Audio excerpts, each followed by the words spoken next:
Parlez-nous de cette exposition de Milan 2015 et qu'est-ce qu'elle représentera pour le Maroc?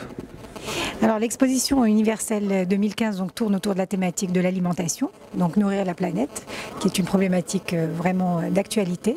Le Maroc compte y répondre en parlant de toutes les avancées technologiques qu'on a fait au niveau du plan Maroc Vert, mais également de tous les efforts que nous faisons en termes pour soutenir les petits producteurs, notamment ceux qui produisent les produits du terroir.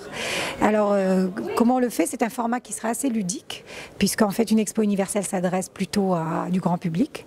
Et donc l'idée c'est que le Maroc va présenter un pavillon qui sera une représentation en fait géographique du pays, qu'un visiteur va traverser du nord au sud, en passant par le centre, l'Atlantique, l'Atlas, et à chaque région ses produits. Il découvrira donc tous les produits du terroir, il découvrira aussi toutes les méthodes d'irrigation traditionnelle, l'Ertarat, tous les efforts que le Maroc a fait au niveau des barrages. Voilà, ce sera ça un peu l'histoire. C'est un voyage qui sera un voyage quand même de sensations, puisqu'on a énormément on vivra beaucoup de sensations. Il y a des odeurs qui seront diffusées, on va plonger dans la Méditerranée, on sera comme immergé dans l'eau.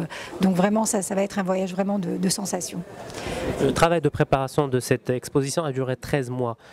Aussi le budget, on aimerait avoir une idée sur le budget et qu'est-ce que apportera cette exposition au Maroc concrètement.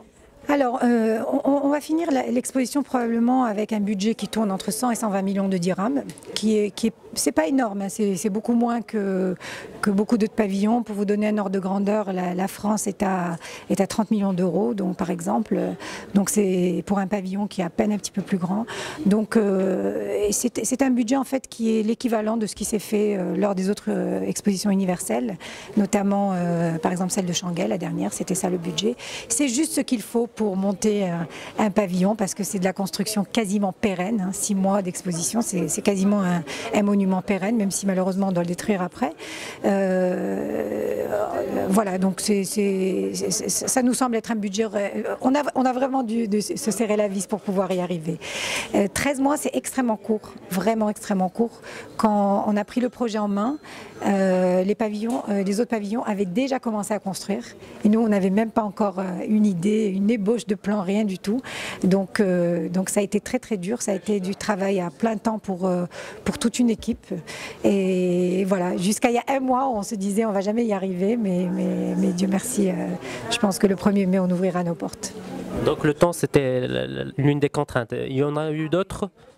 Non, mais vous savez, quand vous n'avez pas de temps, vous réunissez toutes les conditions défavorables pour ne pas optimiser les choses. Donc ça a été très difficile, justement parce qu'on n'avait pas de temps.